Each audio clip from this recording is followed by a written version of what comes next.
What's up everyone, welcome back. Today we're tackling the CPU fan speed detection error.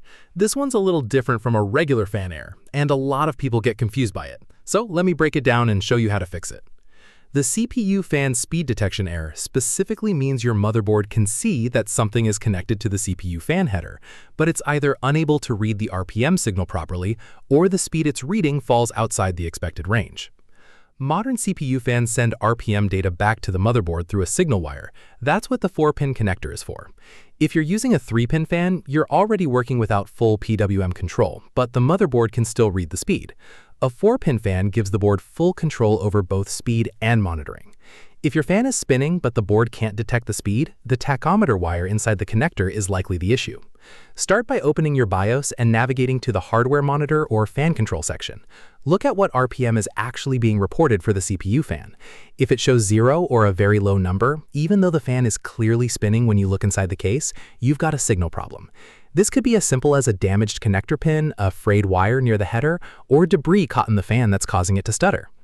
If the RPM is showing as 0 in the BIOS, the cleanest fix is to check the connector pins under a light. Sometimes a pin gets pushed back slightly during installation and doesn't make a good contact.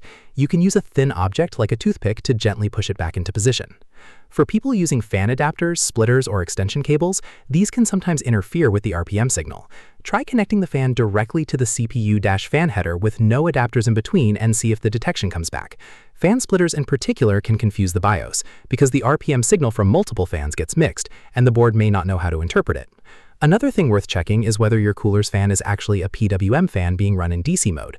Some aftermarket fans have jumpers or dip switches on them that toggle between modes. If the mode doesn't match what the header expects, detection can fail. Check your cooler's manual for any such settings.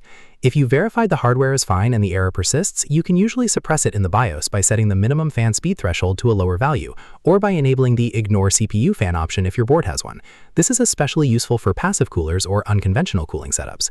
Alright, that covers everything you need to know to fix the CPU fan speed detection error. If this saved you some headache, go ahead and smash that like button. It helps more people find this video. Leave a comment below if you have any questions, and subscribe if you want more PC troubleshooting videos. See you in the next one.